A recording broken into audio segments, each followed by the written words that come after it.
bien ni quién ni para quién se escribió. Se llama la carta a Meneceo y parece ser que era al propio emperador a quien iba dirigida. Era una carta en donde el emperador debía de pedir quiénes eran esos que eran los cristianos, qué eran, quiénes eran. Y alguien les escribe una carta que ha pasado a ser el símbolo de lo que es la vida cristiana. Es una preciosidad de carta, ya lo leeré. Pero antes de llegar a la carta, yo quería un poco, primero pensáramos qué es esto de la religión y qué momento estamos viviendo hoy en concreto, de una manera universal, no de una manera nuestra sola, particular, aquí en este rinconcito nuestro de España, sino qué se está viviendo. Bueno, lo primero es que las religiones son universales. Desde que el hombre tenemos noticia de él, esta cosa que se llama el Homo sapiens, ha tenido una aspiración, una necesidad de una explicación de algo que no comprendía lo que era. La muerte no es que les llenara de terror, es que era algo incomprensible. La muerte no tenían manera de saber qué significaba, que de repente un ser estaba vivo y de repente ya no lo estaba. ¿Qué había pasado ahí? Ese proceso ante la muerte es lo que ha originado todas las grandes preguntas de la humanidad, tanto del mito como de la razón, como de la filosofía, como de la ciencia y, por supuesto, de la religión. ¿Por qué? Porque el hombre es un ser que se hace preguntas. El hombre se define por las preguntas que hace. Cuando digo el hombre me refiero al Homo sapiens, no al macho, al hombre, el ser humano. Se hace preguntas y son mucho más importantes las preguntas que las respuestas. Mientras nos sigamos haciendo preguntas, mientras nos asombremos de la realidad, mientras haya algo ahí fuera que llame nuestra atención, seguiremos estando vivos. Las religiones vinieron a colmar una parte de esta ansia, de este anhelo, de esta necesidad de explicación. Eran como vías, como caminos que aparecen en cada cultura como un camino a través del cual, cuando se transita en esas religiones, cuando se transitan, alcanzan un nivel de sentido. La religión servía para dar un horizonte al hombre de sentido, de confianza, de que aunque no se entendía nada, no se entendía ni la vida, ni la muerte, ni qué pintábamos aquí, ni qué estábamos haciendo aquí. Aunque nada de eso, ni nada de eso se ha respondido, la religión servía para ir dando una especie de pondus, de peso, de sentido a la pregunta, a preguntas que no tenían respuesta. Es muy interesante que todas las grandes culturas del mundo, las orientales, las occidentales, han ido creando lechos teológicos. Ya no se habla solo de religiones, sino de lechos teológicos, lechos donde han nacido las religiones, lechos que han servido para dar origen a diversas religiones, en función de la cultura, en función de la manera de ver el mundo, en función de la manera de entender la realidad. Las religiones venían a contar esto que hay aquí, que nos rodea y que no sabemos qué es, empezando por nosotros mismos, que somos un misterio para nosotros mismos. Por lo tanto, las religiones nacen con una vocación de nodriza. Son las nodrizas que han llevado al hombre, lo han criado, lo han amamantado, le han ayudado, le han hecho crecer. Las religiones significan un modo de entender la realidad. Y todas las religiones tienen un enorme mundo propio de símbolos, de cantos, de danzas, de cultura.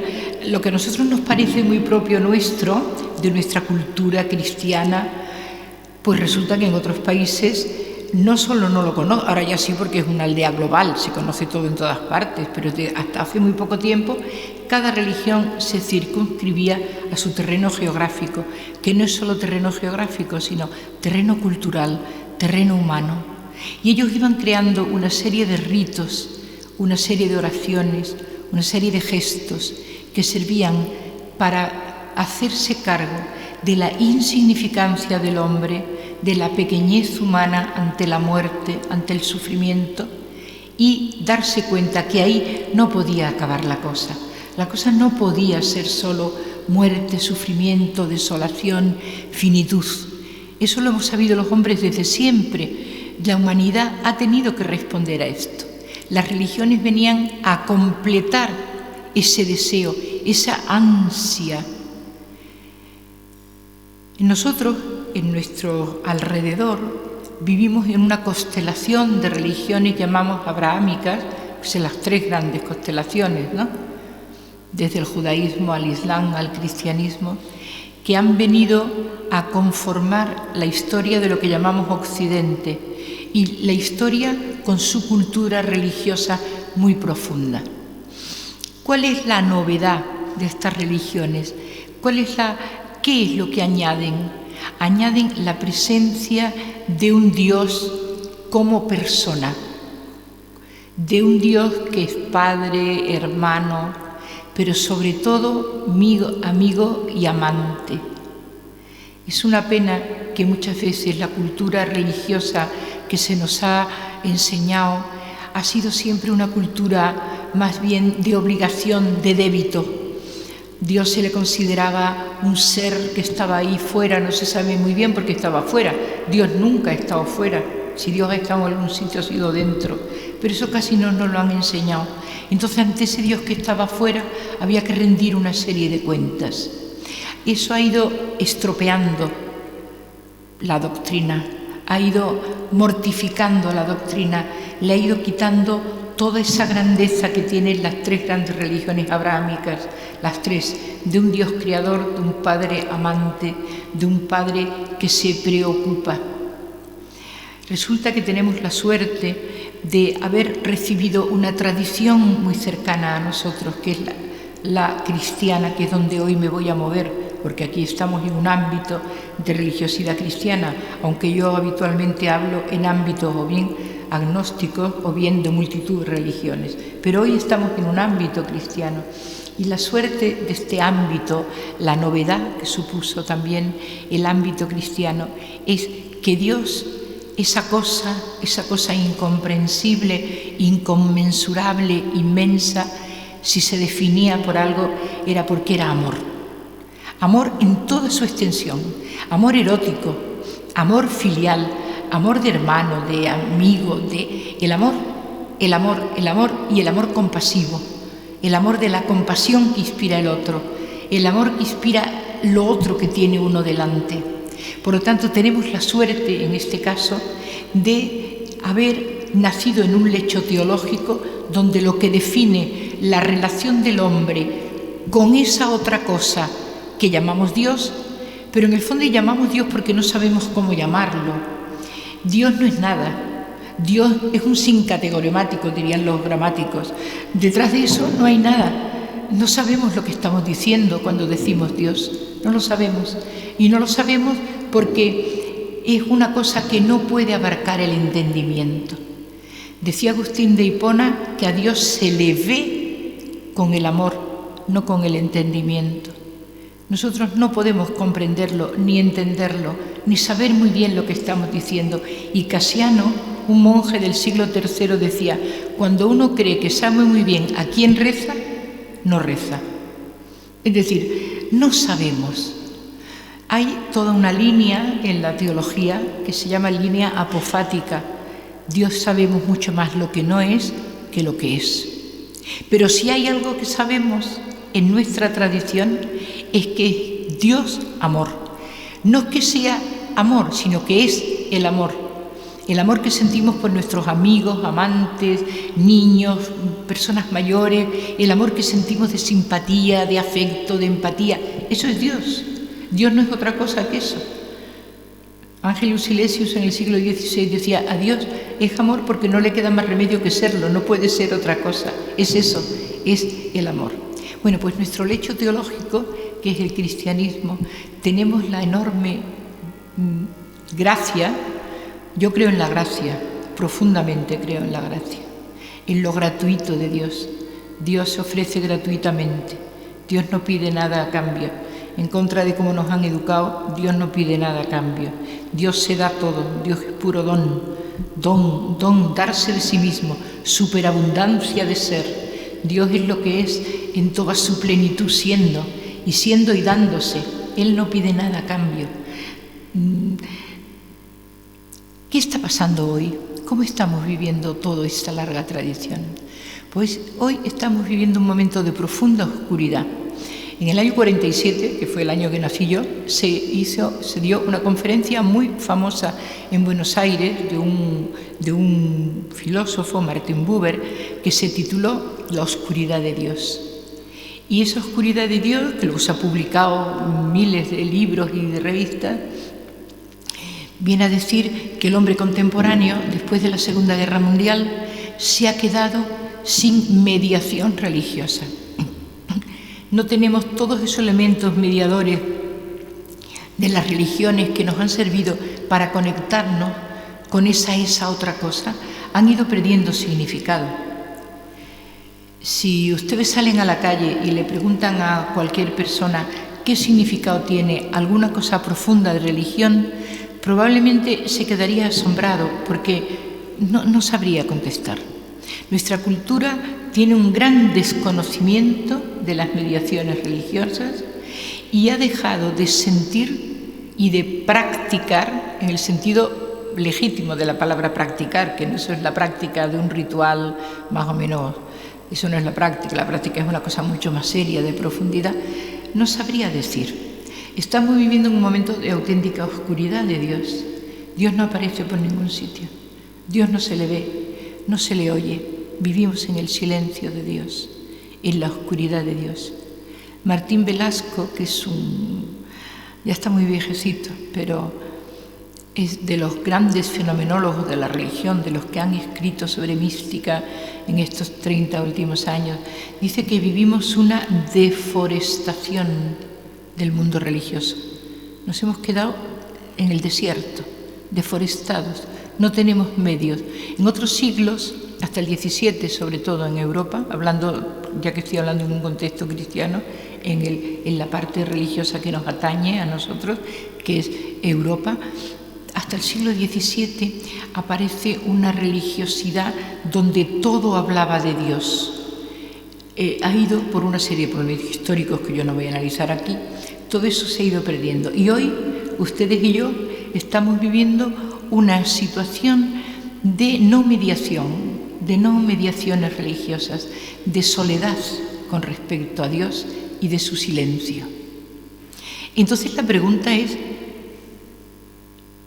¿y qué hacemos? ¿Qué tenemos que hacer ante esta situación de silencio o de oscuridad? Pues decir primero que es muy legítima la duda, es muy legítima el miedo, también es muy legítimo la desolación que podamos sentir. El hombre está hecho para disfrutar de un diálogo con lo otro. Decía Urs von Balthasar, que es un gran teólogo, que estamos dialógicamente diseñados, es decir, diseñados para el diálogo con Dios. Y Raymond Paniker decía, es la propia naturaleza del hombre la que tiende hacia Dios. La propia naturaleza. Lo mismo que el pez nada y el pájaro vuela, el hombre reza. Y reza porque en su interior, en la profundidad humana, el hombre tiene una ansia, una necesidad de ser comprendido y amado. Y solo Dios puede hacerlo. Dios, o como le queramos llamar, ese misterio profundo. Entonces nos encontramos con que las religiones hoy apenas nos contestan. Muchas de las cosas que nos dicen ya no nos valen. Y eso se lo estoy diciendo a gente que está aquí, en una iglesia. Ya si lo decimos fuera de esto, no tiene significado alguno. Es enorme, no solo ya la indiferencia, sino la ignorancia religiosa que estamos viviendo. Entonces, ¿esto hay que vivirlo como un escándalo? No. ¿Hay que vivirlo con miedo? No. Hay que vivirlo como un signo del Espíritu. El Espíritu de Dios se muestra de múltiples maneras y ha llegado un momento en que la cultura religiosa que ha servido a nuestras generaciones anteriores está dejando de servir. Eso no quiere decir que Dios nos haya abandonado, sino simplemente que tenemos que tener la paciencia de escucharlo de una manera distinta. Tenemos que estar dispuestos a dejarnos asombrar por la nueva forma que Dios va a tener de hablarnos, que todavía no sabemos cómo es. Por lo tanto, todo eso que nos teníamos muy sabido, del tipo de nuestras oraciones rituales, de lo que hacemos habitualmente las personas religiosas normales, tenemos que saber que todo eso va a ir desapareciendo. Y además, que no importa que desaparezca. Porque el terror que nos da es, ¿qué pasa? Las iglesias están vacías, las comunidades religiosas cada vez más ancianas van desapareciendo. ¿Qué ocurre? Bueno, pues ocurre que eso es un signo de estos tiempos y que esos signos los tenemos que aceptar con naturalidad, con humildad y también con una esperanza de que en un momento dado esa cosa que llamamos Dios se va a mostrar de una manera distinta. Realmente distinta. Por eso debemos de estar preparados para esa nueva forma que va a tener Dios de venir a hablarnos. Puede que nosotros no lo veamos, no veamos esas nuevas formas, pero se barrunta que hay una nueva forma de entender lo divino, que ya no tiene nada que ver con lo otro. Lo único que nos queda es la forma de vivir nuestra presenciación en el mundo, que es así que lo podemos hacer, igual que la carta que voy a leer del siglo II. Eso no tiene por qué variar. Pueden cambiar las fórmulas, pueden cambiar los esquemas, puede cambiar la parte de doctrina que no es esencial. Pero la forma que tenemos de vivirlo es la única manera que nos queda de ser honestos con nosotros mismos y de ver que no hay que tener miedo a lo que estamos abocados, es a la desaparición de una forma religiosa concreta. Pero el Espíritu Santo no dejó de hablar hace 2000 años en los libros canónicos. El Espíritu Santo ha hablado todo el tiempo y sigue hablando. Lo único que tenemos que hacer es desarrollar, que mañana voy a hablar de esto, de los sentidos espirituales, para poder oírlo. Así que estamos en un momento de desolación, pero también de gran esperanza, en un momento en que para dar paso a un mundo radicalmente nuevo, tenemos que esperar que se vaya muriendo poco a poco lo anterior. Es casi una ley de la propia naturaleza. Ya me antecedo a lo de mañana para empezar con la carta. Lo que queda es la oración interior, lo que queda es la búsqueda interior del hombre. Hoy tenemos que bucear dentro de nosotros mismos, recurrir a la oración. La oración es el medio a través del cual podemos nosotros, los seres humanos, los que andamos por la calle, los normales, zambullirnos un poco en las aguas del Espíritu, que esas están vivas siempre y están ahí. Si os parece, yo voy a leer la carta, pero la voy a leer a trocitos y la voy a comentar. Y luego al final la leo de un tirón para que nos quede ese buen sabor de boca de esta carta ignota. Realmente no sabemos si estaba dirigida al emperador de Roma o no, pero fijaros qué imagen dan de los cristianos tan perfecta. Si hubiera sido siempre así en la historia de la humanidad, muchísimos de los problemas que tenemos ahora no se habrían dado, porque estaríamos dando esta imagen.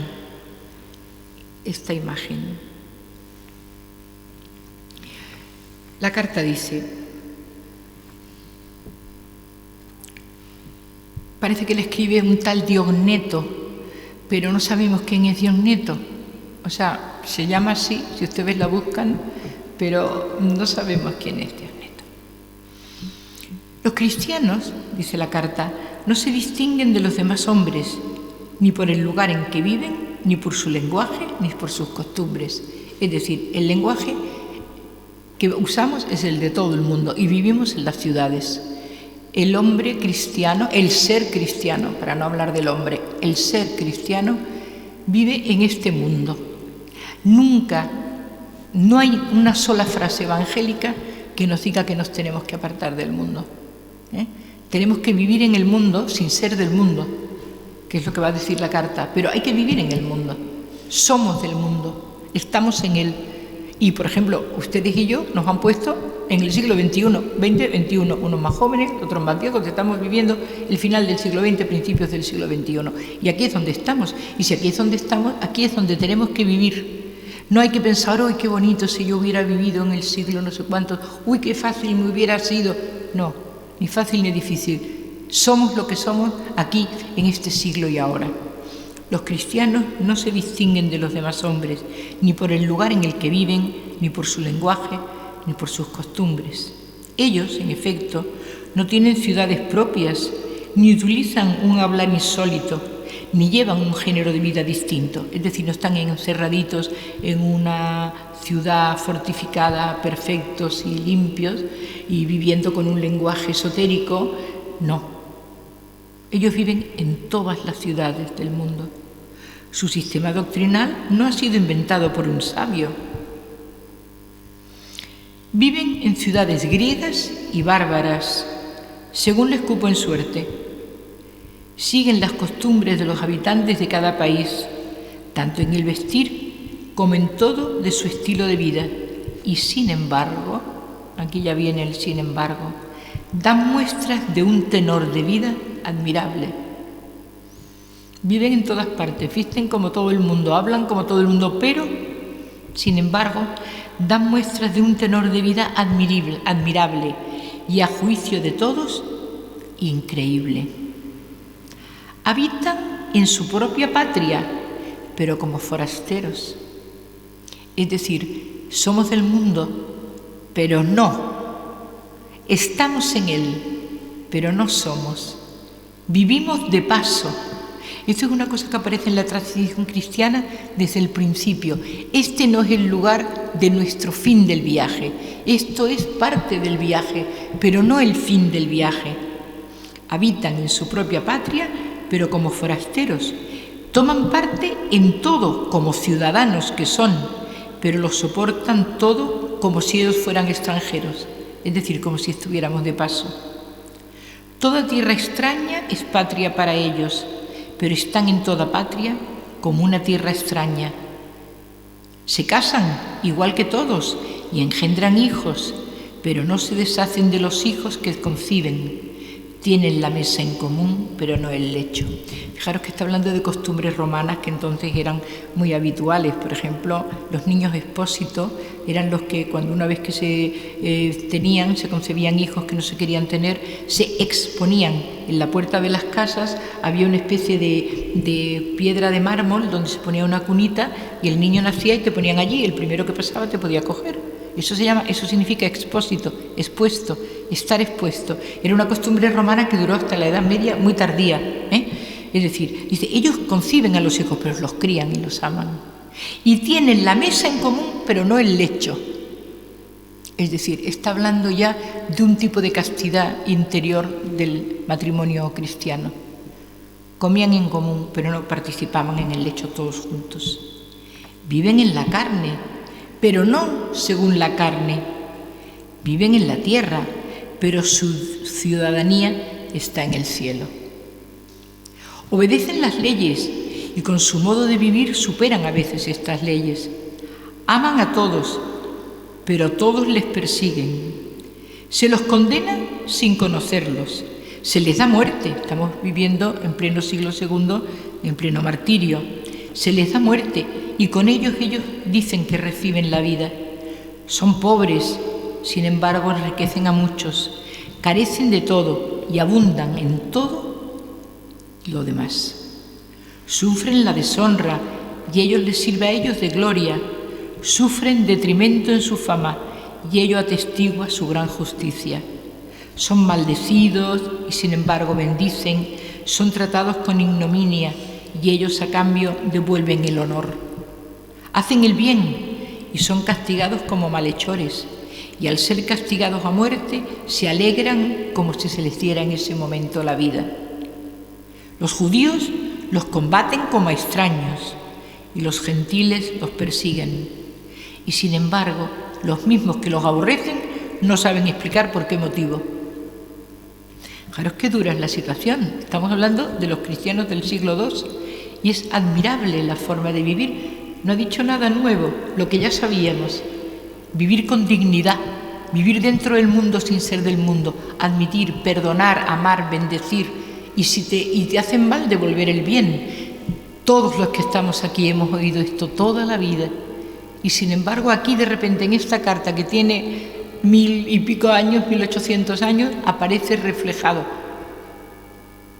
Para decirlo con otras palabras, los cristianos son en el mundo lo que es el alma para el cuerpo. El alma, en efecto, se halla esparcida por todos los miembros del cuerpo. Así también los cristianos se encuentran dispersos por todas las ciudades del mundo. El alma habita en el cuerpo, pero no procede del cuerpo. Los cristianos viven en el mundo, pero no son del mundo. El alma invisible está encerrada en la cárcel del cuerpo visible. Los cristianos viven visiblemente en el mundo, pero su religión es invisible y eterna.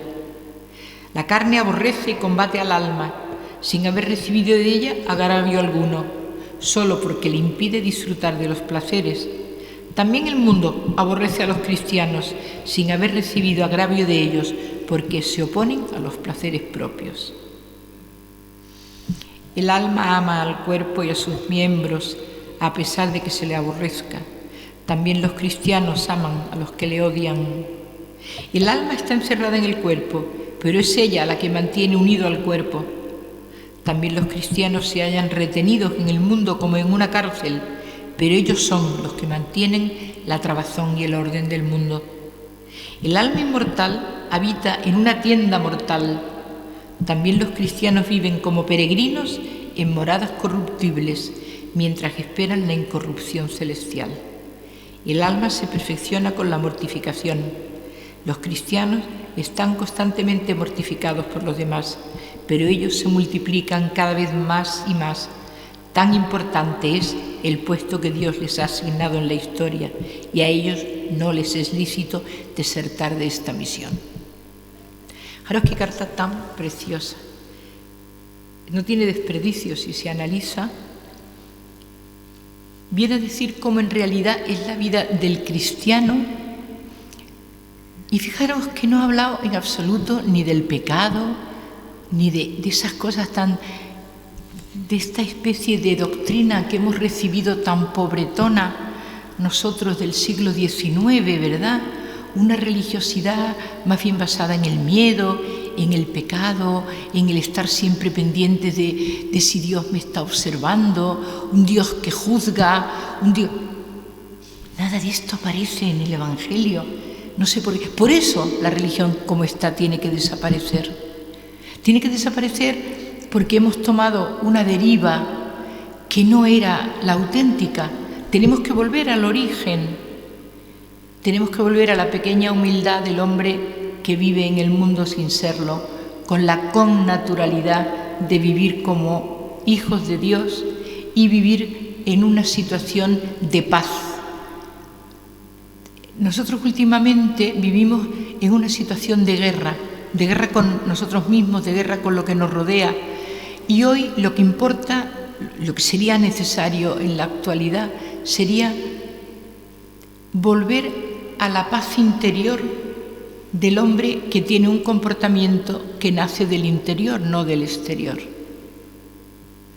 Muchas veces el comportamiento cristiano ha sido un comportamiento muy exteriorizado, porque la cultura nos ha obligado, entre comillas lo de obligado, a tener un comportamiento social determinado, sin que a veces nos planteáramos realmente lo que somos por dentro realmente.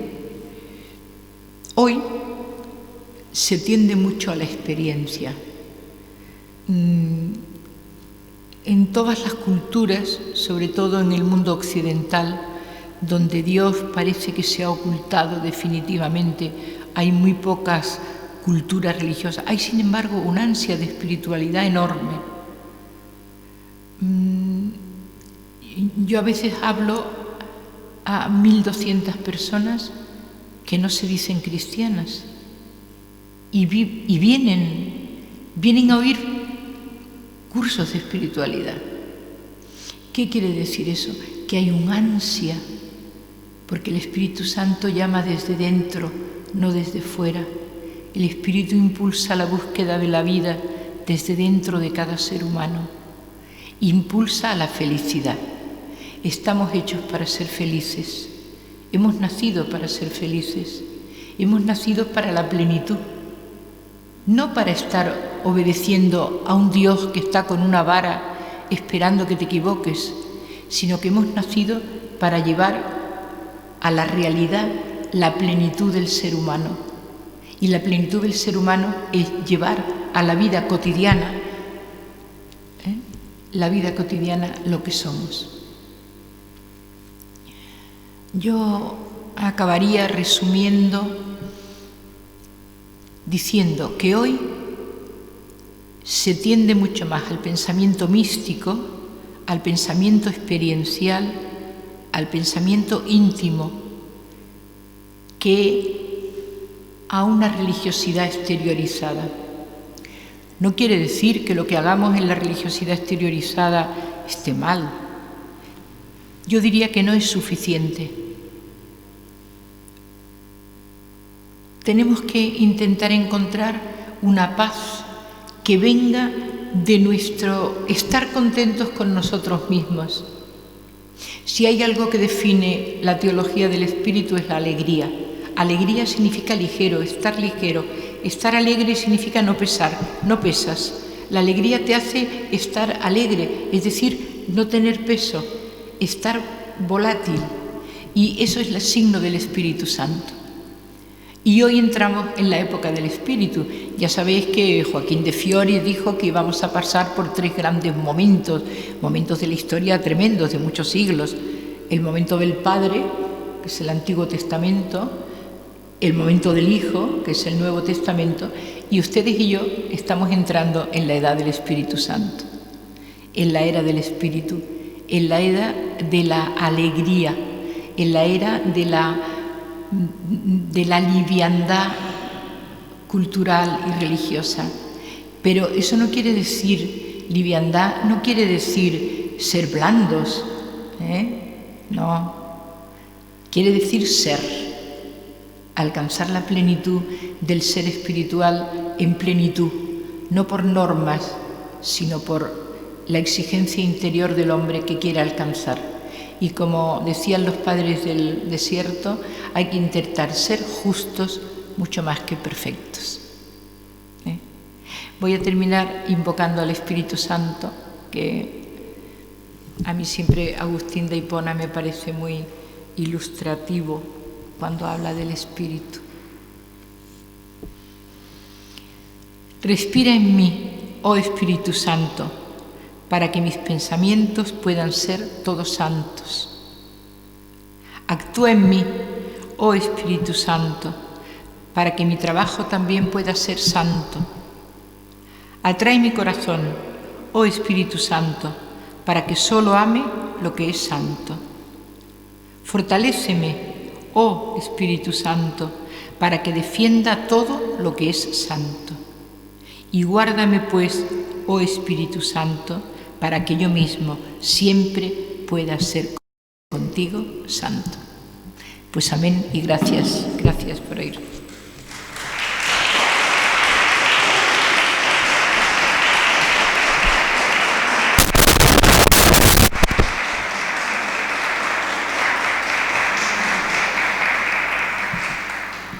No sé si queréis comentar alguna cosa, o preguntar, o decir.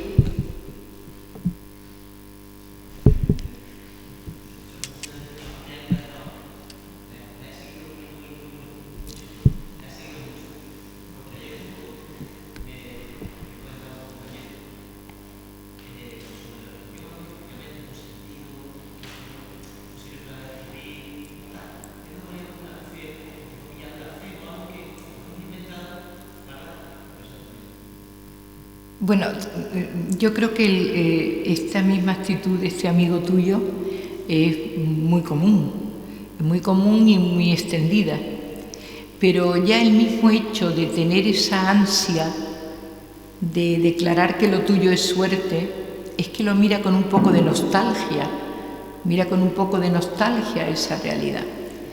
Y esa misma nostalgia es ya una llamada, porque la llamada del Espíritu en cada uno es muy distinta. Las llamadas de Dios son distintísimas. A unos parece que los llama desde niños, a otros de mayores, a otros con un gran acontecimiento en su vida y otros de una manera pacífica, ¿no? Y entonces, la única cosa que se me ocurre que se le puede recomendar a tu amigo es decirle que intente buscar 2 o 3 momentos al día de meditación en silencio. No te propongas nada más que eso. Ponte en silencio 3 veces al día, 3 ratitos, 3 momentos, 3, 5 minutos, de forma que estés en silencio verdadero, contigo mismo, sin oír nada de fuera, ni razonable ni no razonable, sino estar en silencio. Porque muchas veces el silencio es depurativo y a veces el silencio a estas personas que no han tenido, o ellos creen que no han tenido, una mediación religiosa hecha, determinada, muchas veces el hecho de meditar en silencio les provoca una cierta capacidad de reflexión interior para dar cauce a esa búsqueda, a la búsqueda que sea, la que sea que tenga que llegar para él. Porque a lo mejor él va a llegar a una búsqueda y a un lugar que no es la misma que tú, ¿sabes? Es tan legítima, pero distinta. Yo creo que hoy la mayoría de nosotros estamos rodeados de gente como tú dices.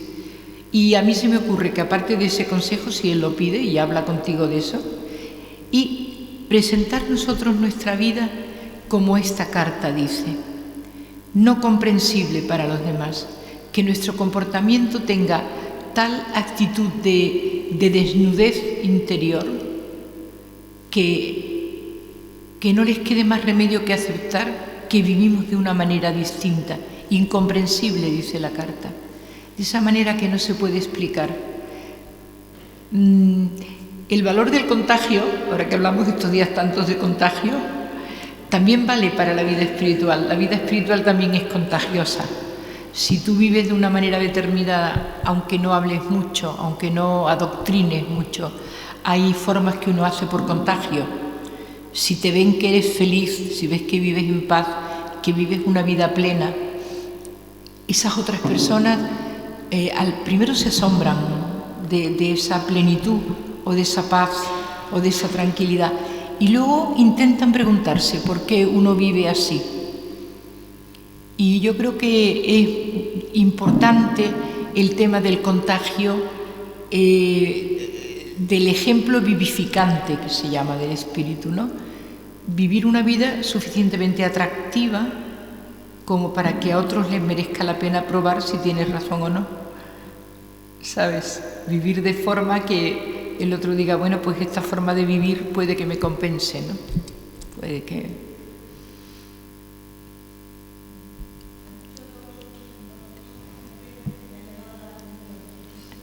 ¿No te importa decirlo un poquito más alto, que no te oigo bien?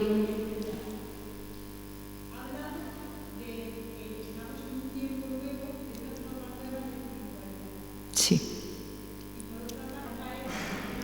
No hay que diferenciar, hay que caer en la cuenta de que ese silencio puede estar lleno.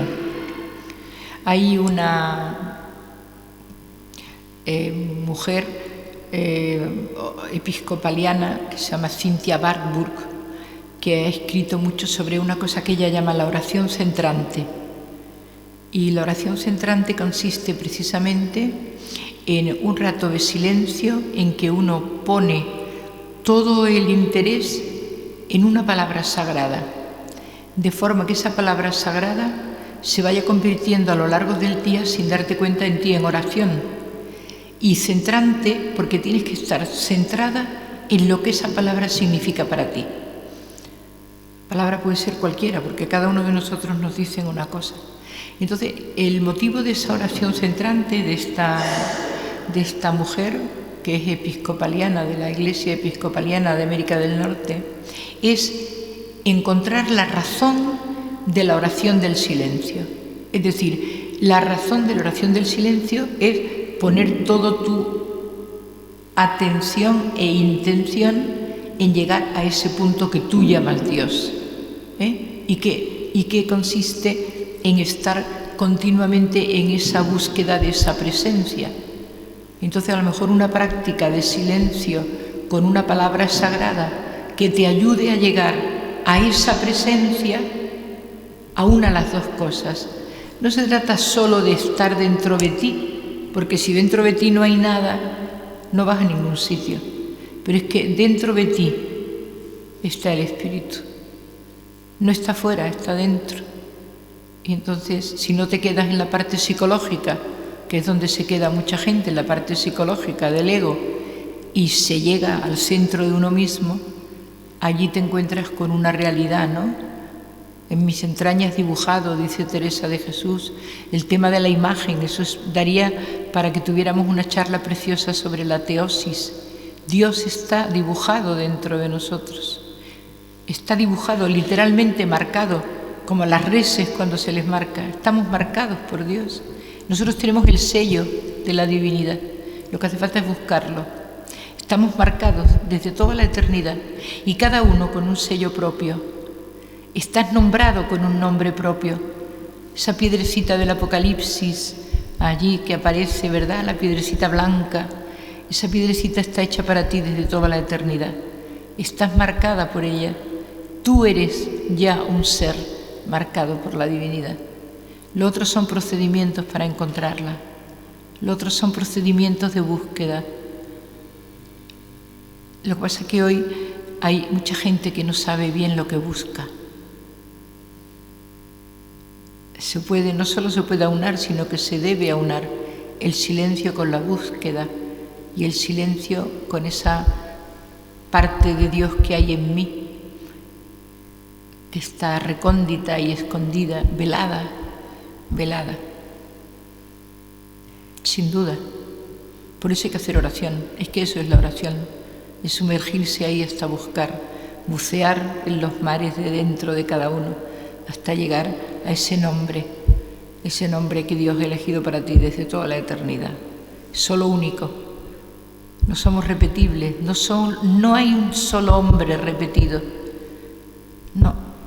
Y por lo tanto, en realidad la vida de la vida espiritual es esa búsqueda de esa cosa que somos cada uno.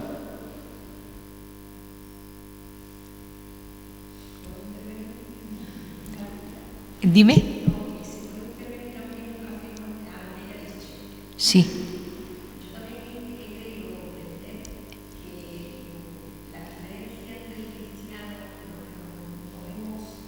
No, sí. Sí.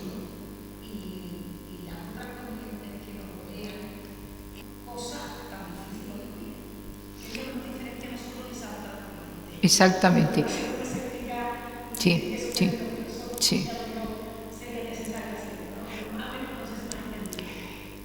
Hay una pregunta, ¿no?, que recorre toda la historia de la salvación, que es ¿dónde está tu hermano? En el paraíso la pregunta es ¿dónde está tu hermano? Cuando Caín mata a Abel, no le riñe, no le dice, no, le dice ¿dónde está tu hermano? Esa pregunta de ¿dónde está tu hermano? Ha recorrido toda la historia de la salvación. A ti, tú que eres profesora y yo también, no sabemos ya las preguntas del examen, porque tuve hambre y me diste de comer, y tuve sed y me diste de beber, y estuve errante y me acogiste en tu casa, y estaba enfermo y me acogiste. Es decir, una cosa es la búsqueda de la interioridad para poder alcanzar ahí donde vive el Espíritu, y otra cosa es saber que en el mundo cristiano, esta gente que vivía en estas ciudades siendo del mundo pero sin ser del mundo, viviendo en ellas, es porque ellos tenían la mesa común. La mesa común es que compartían todo. Sin tu hermano no vas a ningún sitio. La pregunta que se te va a hacer al final es: ¿serás examinado del amor? Dice Juan de la Cruz. ¿De qué serás examinado? Del amor. Es el único examen. del amor. Y por lo tanto, los demás son la condición sine qua non de la vida espiritual. Eso hay que darlo de punto de partida. No como norma de imposición, sino como una realidad vital nuestra. La pregunta es por tu hermano. Tú puedes hacer 10 horas de meditación. Si te portas mal con tu padre, desprecias a tu madre, no te ocupas de tus hijos y no amas a tu vecino de enfrente, por antipático que sea, las 10 horas de meditación no valen para nada. La meditación vale cuando alcanzas el punto centrante de buscar a Dios en ella, y Dios te va a lanzar al hermano inmediatamente. De hecho, no hace falta casi que lo busquemos. En nuestras vidas van apareciendo la gente que necesita de nosotros de una manera casi natural, porque van apareciendo alrededor de nosotros la gente que nos necesita, los hijos, la familia, los hermanos, los padres. Y eso yo tenía un amigo cura que decía: ¿quién es tu prójimo? A medio metro, el que está tocándote a medio metro, ese es tu prójimo, decía. Cuando extiendes el brazo, ahí, ese, el que está ahí a medio metro, ese es tu prójimo. Es decir, el que aparece en tu vida continuamente, ¿no? Sin duda, ¿no? La espiritualidad sin Dios no es espiritualidad. Es estar bien, estar cómodo, aunque no le llamen Dios. Hay gente que no le llama a Dios y vive una auténtica espiritualidad, aunque no le llamen Dios, ¿eh? Eso es otra cosa. Eso es otro tema. Pero es que ese fundamento es el último fundamento de la realidad. No hay otro fundamento. En realidad vivimos para eso. Nuestro objeto de estar aquí, ¿tú qué crees? ¿Que nuestro objeto es estar aquí para dar clase, para comer y beber y descomer y morir? No, nosotros estamos aquí para algo más que eso. Y eso que es nuestra naturaleza divina que está en nosotros y a través de los demás. Sí, sin duda.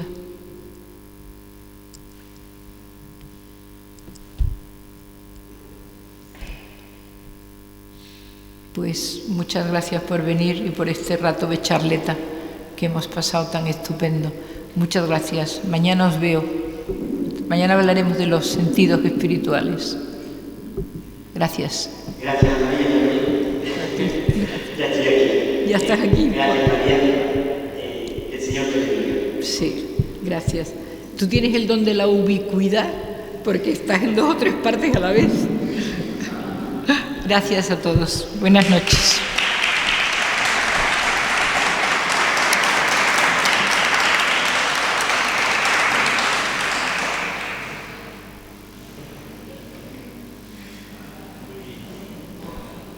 Sí.